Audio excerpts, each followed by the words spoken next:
तमिलनाडु की राजनीति में अगर किसी दल ने महिला सम्मान की धज्जियां उड़ाई है तो वह है द्रविड़ मुनेत्र कड़गम यानी डीएमके। इस दल के नेताओं की जुबान पर जब जब सार्वजनिक मंच पर आते हैं तब तक महिलाओं की गरिमा को तार तार किया जाता है। देखिए, अभी 3 अगस्त 2026 को तंजावुर में कावेरी जल विवाद पर एक प्रदर्शन के दौरान विपक्षी नेता उदयनिधि स्टालिन ने मर्यादा की सारी सीमाएं लांघ दी। जब वे टीवी के पर हमला कर रहे थे, भीड़ में से कुछ लोगों ने अभिनेत्री त्रिशा का नाम चिल्लाना शुरू कर दिया तो उदयनिधि ने रुककर एक भद्दी मुस्कान के साथ कहा, To which Udayanidhi Stalin, the leader of the opposition, smirked and said, whichever water comes or not, that water should come.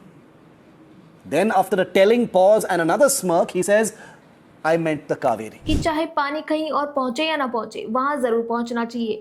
नहीं, मैं तो कावेरी नदी की पानी की बात कर रहा था। यह भद्दा कमेंट मैं पढ़ना नहीं चाह रही थी, पर यहाँ नाम लेकर शेम करना बहुत जरूरी है। ये केवल एक डबल मीनिंग स्टेटमेंट नहीं था, ये एक महिला पर किया गया सरेआम अभद्र हमला था। खैर, अपनी इस छिछली हरकत की वजह से स्टालिन गिरफ्तार हो चुके हैं। जी हाँ, तमिलनाडु की राजनीति में ये भी नई चीज हुई है कि महिला का अपमान करने वाले नेता को गिरफ्तार कर लिया गया है, क्योंकि पहले तो डीएमके के ही कितने नेताओं ने को अलग अलग तरह से इंसल्ट किया, पर आज तो कोई कार्रवाई नहीं हुई थी। देखिए, उदयनिधि स्टालिन के स्टेटमेंट की ही बात करें तो पॉलिटिकली आप किसी के इंडिविजुअल लाइफ और उनके फैसलों या किसी राजनेता की पर्सनल लाइफ से असहमत हो सकते हैं, लेकिन अपनी गंदी राजनीति चमकाने के लिए एक महिला को घसीटना और ऐसी घटिया डबल मीनिंग वाली भाषा का इस्तेमाल करना, ये दिखाता है कि आपकी सोच कितनी छिछली है। किसी भी व्यक्ति के पास इस हद तक गिरने का कोई अधिकार नहीं है। त्रिशा और विजय पर उदयनिधि और उसके समर्थकों की राय कुछ भी हो, पर वो इस तरह एक महिला पर गंदा कमेंट नहीं कर सकते। पर नहीं करने की बात तो मोरली करेक्ट आदमी करे, उदयनिधि स्टालिन कैसे करेंगे? ये तो वही है ना जिन्होंने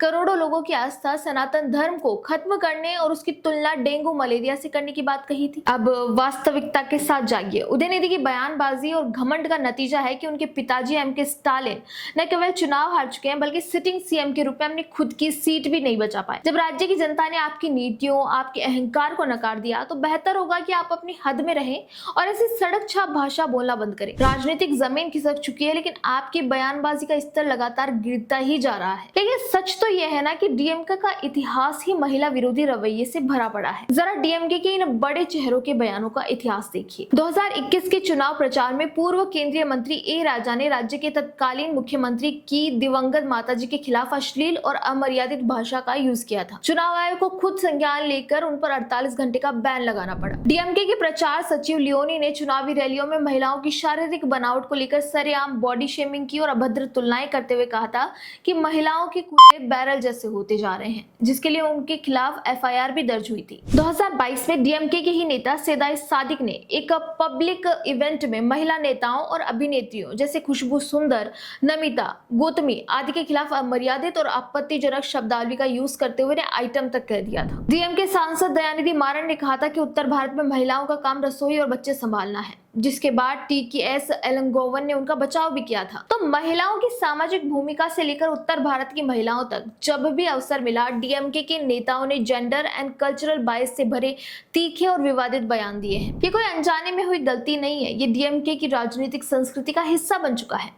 और अब इस सीरीज में नया और शर्मनाक नाम जुड़ा है उदयनिधि स्टालिन का। जुड़ता भी कैसे नहीं, ये वही पार्टी है जिसकी छत्र छाया में 25 मार्च 1989 को तमिलनाडु विधानसभा के भीतर राज्य की राजनीति का सबसे काला अध्याय लिखा गया था। दिवंगत मुख्यमंत्री जयललिता जी पर विधानसभा के भीतर डीएमके के नेताओं द्वारा हमला किया गया, उनकी साड़ी खींची गई, उनके साथ हाथापाई की गई।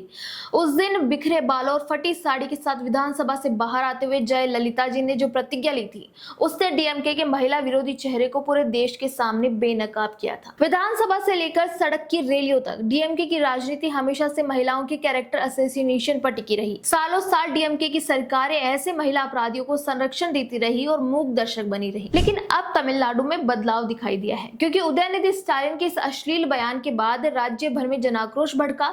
महिला संगठनों और टीवीके की शिकायत पर तंजावुर ईस्ट पुलिस ने सख्त कदम उठाया और उदयनिधि स्टालिन को गिरफ्तार कर लिया। उन पर बीएनएस की धारा 79 महिला की गरिमा को ठेस पहुंचाना और धारा 296B यानी सार्वजनिक स्थान पर अश्लील भाषा के साथ साथ तमिलनाडु महिला उत्पीड़न निषेध अधिनियम के तहत मामला मामला दर्ज किया गया है। 4 अगस्त की सुबह यानी आज सुबह ही पुलिस ने चेन्नई स्थित उदयनिधि के निवास पहुंचकर उन्हें हिरासत में लिया और गिरफ्तार कर लिया। आखिरकार कानून ने अपना काम किया है और महिलाओं का अपमान करने वाले एक नेता को उसके अंजाम तक पहुंचाया जा रहा है। डीएमके नेताओं को ये अब तक समझ नहीं आया कि राजनीति विचारों से होती है, छिछोरेपन और अश्लीलता से नहीं। इसीलिए ये लगातार महिलाओं को अपमानित करके खुद को बहादुर मान के चल रहे हैं। आपका इस बारे में क्या कहना है, हमें कमेंट करके जरूर बताइए। वीडियो पसंद आए तो लाइक शेयर एंड सब्सक्राइब करना ना भूलें।